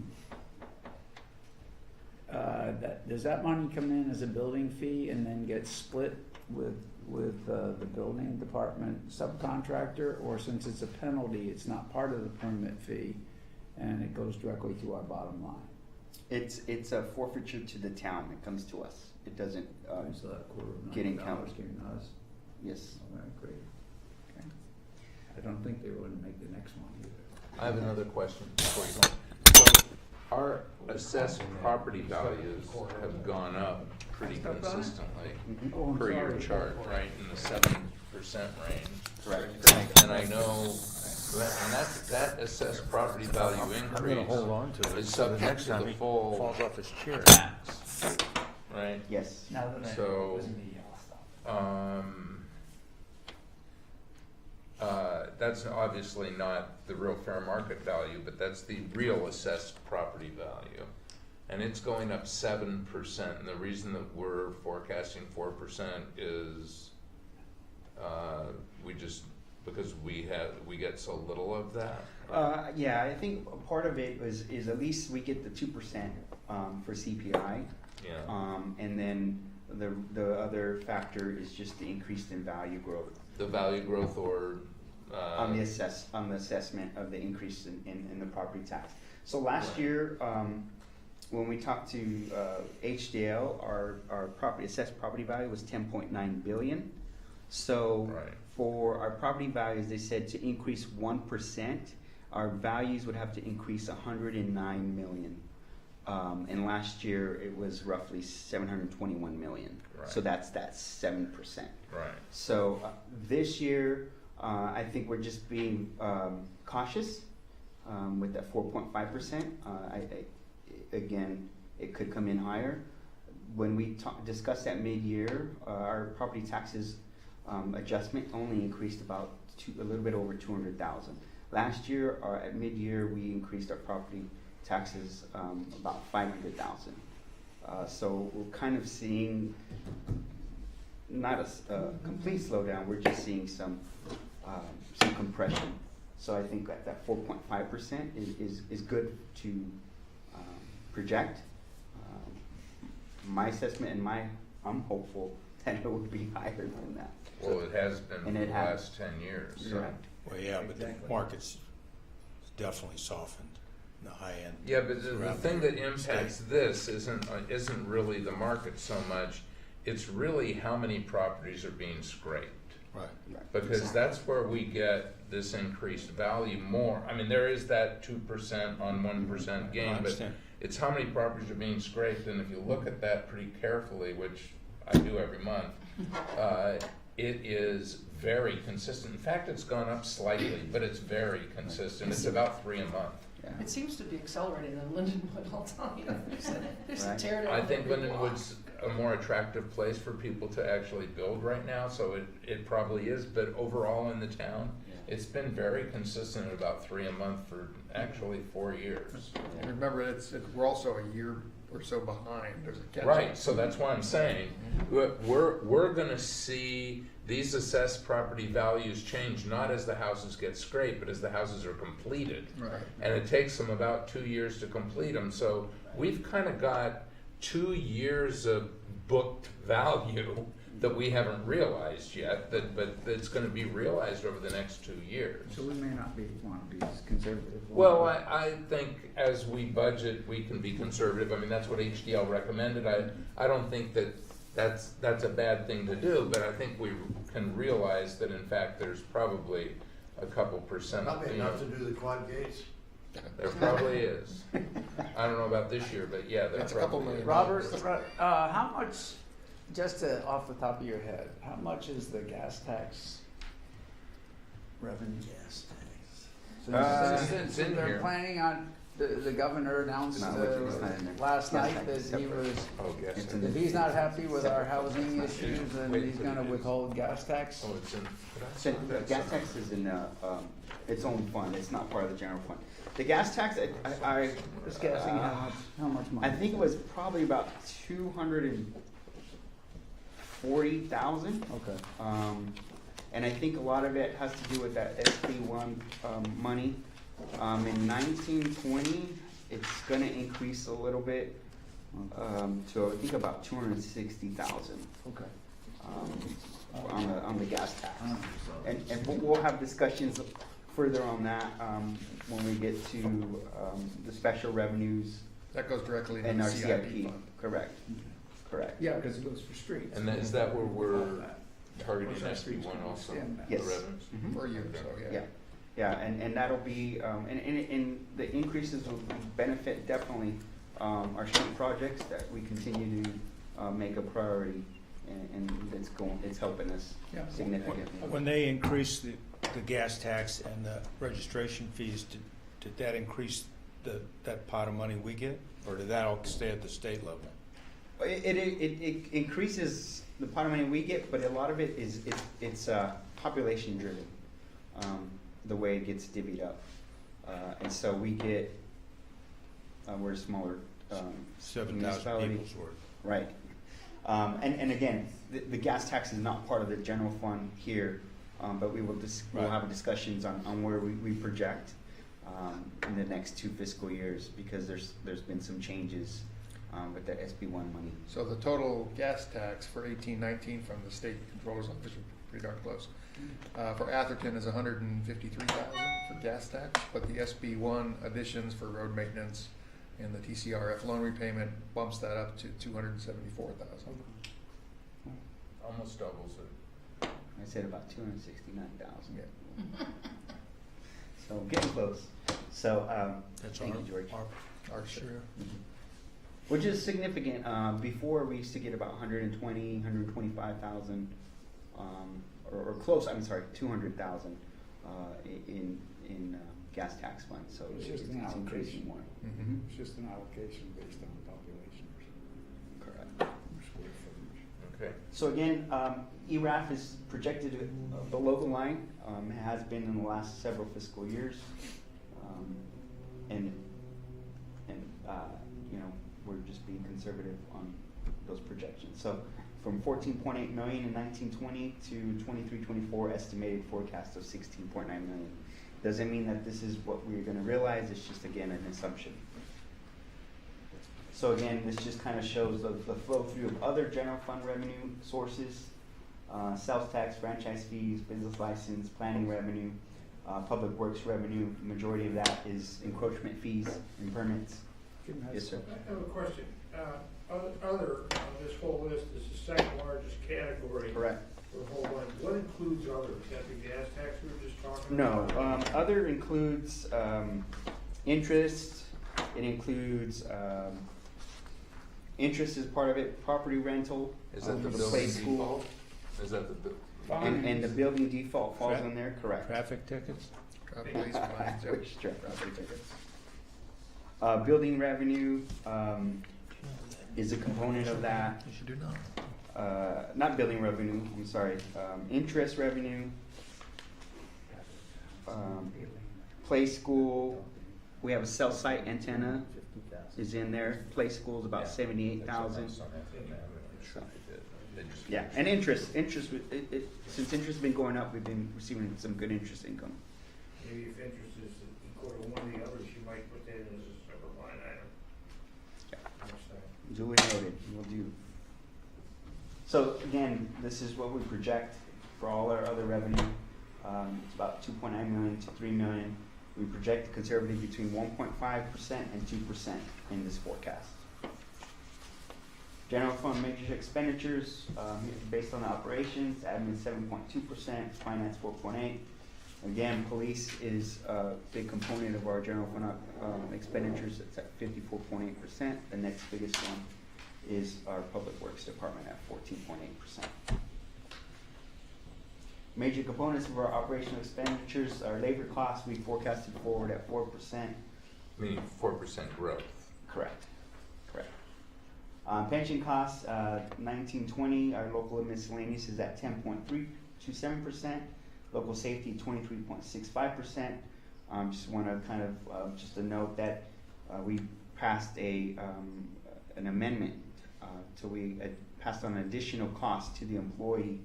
For miscellaneous employees, that's 1% of the employer's share of the CalPERS component, and for public safety, it's 3%. So what does that mean?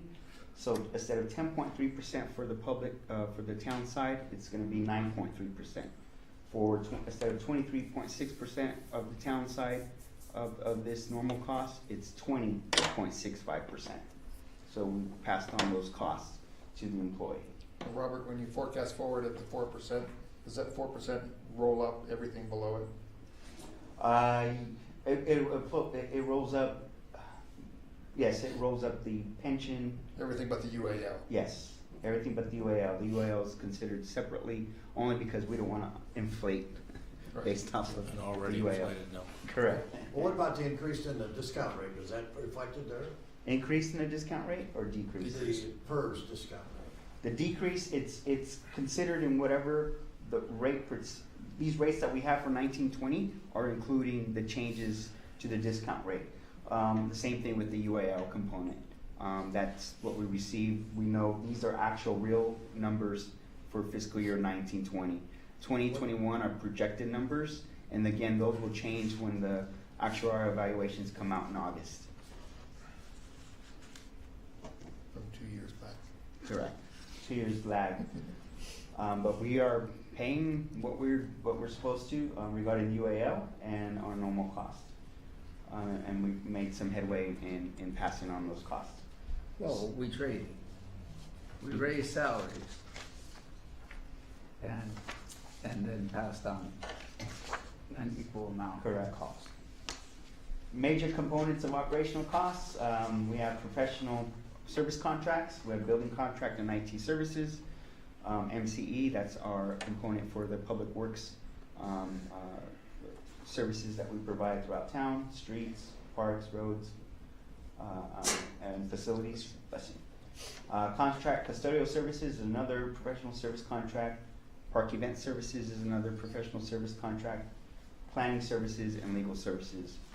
So these are major components of operational professional services. So I've got a question. What is the difference between these numbers that you've shown and the numbers that you showed in your staff report under, Operational expenditures? yeah? These So- are, this is budgeting, I Correct. understand that. And these are just a component of those expenditures. But what component? Well, administration, legal services is the attorney component. But- Planning services. But what, over here, in your staff report, it shows the proposed budget for 1920, let's just take legal. Mhm.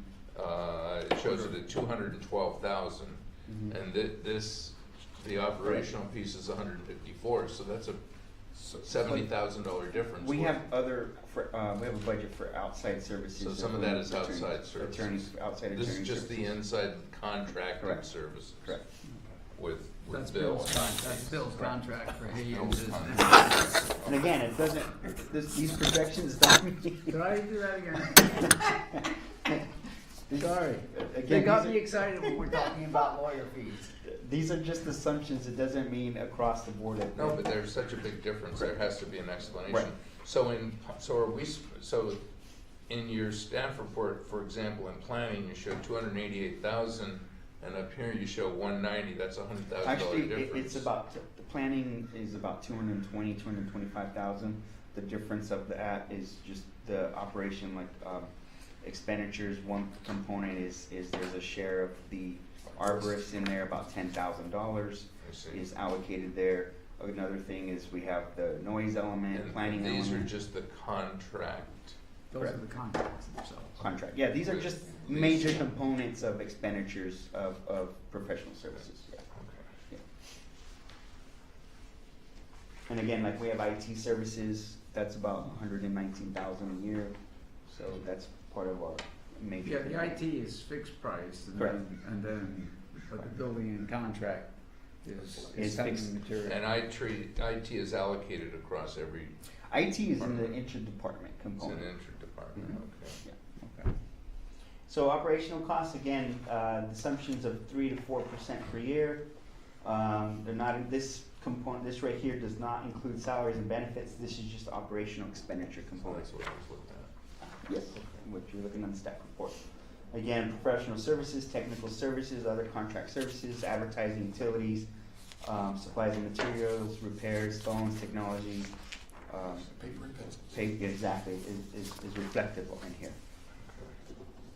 So, go backwards. Next slide is the unfunded accrued liability. Right now at 1920, our UIL is 1,076,000. Everything else is projected out, and that's just what the latest we have from our actuarial. The 1920 is a real number. The UL amounts, they're invoiced at the beginning of each fiscal year. Agencies have the option to pay them monthly. What we do is we pay it all up front, and we received a realized gain Unfunded savings. actuarial liability. Yeah, the thing I hate is when you look out at your projections for revenue and your projections for operational costs, we're being very conservative, right? Mhm. We're saying, well, they're increasing it 3% a year, 4% a year. You come to the unfunded liability piece, and this is increasing it at least 15% a year. Correct. Yeah, at least. And it'll get worse. And that's probably We still got conservative. another bump down in the Yeah. discount rate. Maybe it is So equally conservative. just in relation, the 1920 amount to 23-24 is about 542,000 growth, just from 1920 to 23-24. Right. And again, this could change. If the interest rates are coming higher than what they project, that does have a flow through. And again, this is a 2-year I lag. forget, did those numbers come off the CalPERS report? Yes, sir. Yes. All 5 years? all 5 years. Correct. And the again, everything past 1920 is just a projection. 1920 was up there is what we'll pay next year. That's the truth. Isn't that right, Greg? We should have gotten out of this when we first looked at it a number of years ago. But is this the total exposure for the No. PERS? Per year cash flow, right? That's our unfunded liability component. A couple years ago, CalPERS Yes. changed. Your answer's correct, cash flow. Yes. They changed the way we pay into our unfunded component. Reserve balances, so again, This is, sorry, but this is just the amount of increase of unfunded each year. The amount we're gonna have to pay towards the unfunded liability. That's what our amount is. And that's based on the head count that we had 2 years ago, right? Yeah, it's always kinda after the fact. Mm-hmm. It's also, I think, based on now it's 7%. it's Going forward, It's all the way down to 7%. seven. Right, but the Right. discount rate dropping. Right. Tremendous. So, again, reserve balances, our general fund, we have the committee fund balance, that's the emergency reserve. It's 15% of the actual general fund operating expenditures. Our general fund operating reserve, that's 20% of our actual general fund operating expenditures. We have a capital facility replacement fund of $505,000. That component will be used towards the new construction of the Civic Center.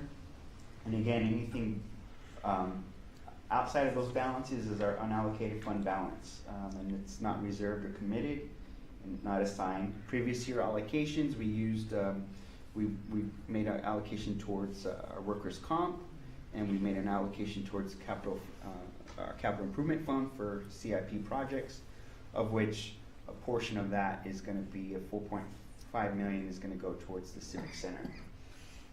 Again, we're anticipating that the unallocated fund balance will be used towards the Civic Center.